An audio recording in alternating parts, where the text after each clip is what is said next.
بسم اللہ الرحمن الرحیم۔ الصلاۃ والسلام علیک یا رسول اللہ وعلی آلک و صحابک یا حبیب اللہ، اللہم صلی علی محمد وعلی آل محمد، صلی اللہ علیہ یا محمد نور من نور اللہ۔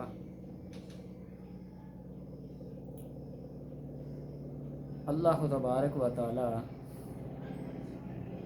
جب کسی بندے پہ اپنی عطاؤں، اپنی رحمتوں اور برکتوں کی بارش کرتا ہے تو اس کے نصیب کھل جاتے ہیں، قرب کی منزلیں آسان ہو جاتی ہیں۔ اس کے لیے محنت، ریاضت، مخلص اور متقی ہونا ضروری ہے۔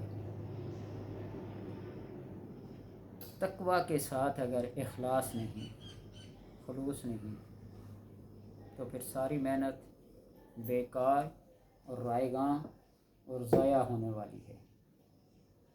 اخلاص ہی وہ زینہ ہے جس کے اوپر چڑھ کر آپ ساری منزلیں طے کر سکتے ہیں۔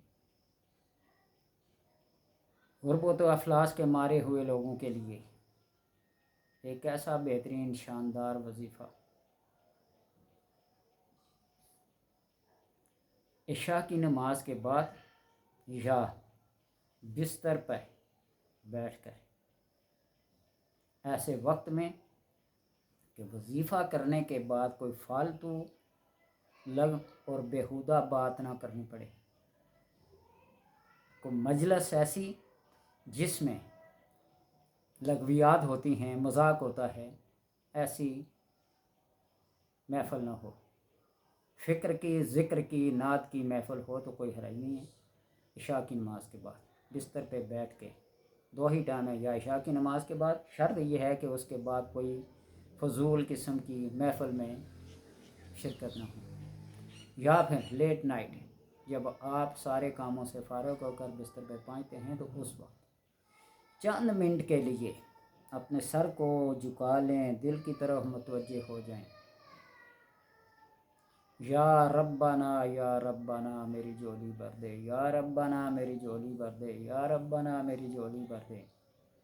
وہ جھولی بھرنا رحمتوں سے ہو، برکتوں سے ہو، اس کی اپنی کرم نوازیوں سے ہو، جانے مانگنے والا جانے اور دینے والا جانے۔ اس کو بار بار ایک رٹے لگا کر، ایک لگن کے ساتھ، ایک چاہت کے ساتھ اس کو آپ پڑھیں جتنی دیر آپ کا جی چاہتا ہے، اور اس لفظ سے، اس جملے سے، اس نام سے ایک لذت محسوس ہوتی ہے، اس وقت تک آپ پڑھیں۔ بعض وظائف بھی ایسے ہوتے ہیں نا، اکتا جاتا ہے بندہ، تجلیات اتنی ہوتی ہیں وہ برداشت نہیں کر سکتا اور اکتا جاتا ہے۔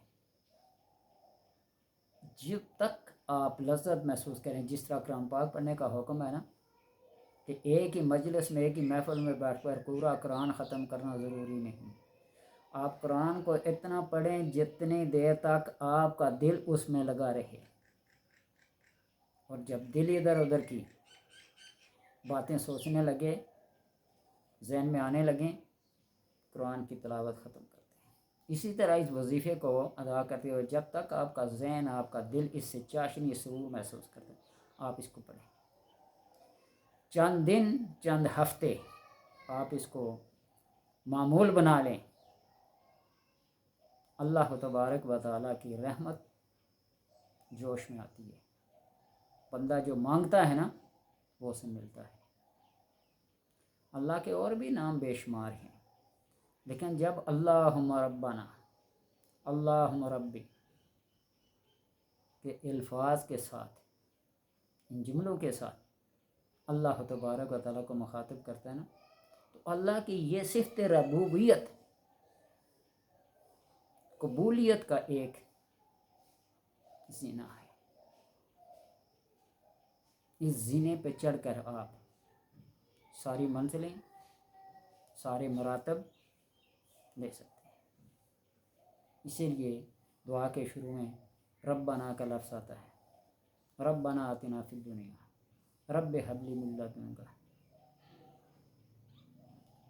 تو ان الفاظ کو، ان جملوں کو، ان اسماء کو مبارک کو آپ اپنا معمول بنا لیں، انشاءاللہ مفلسی، بے بسی، بے چارگی اور بے روزگاری ختم ہو جائے گی۔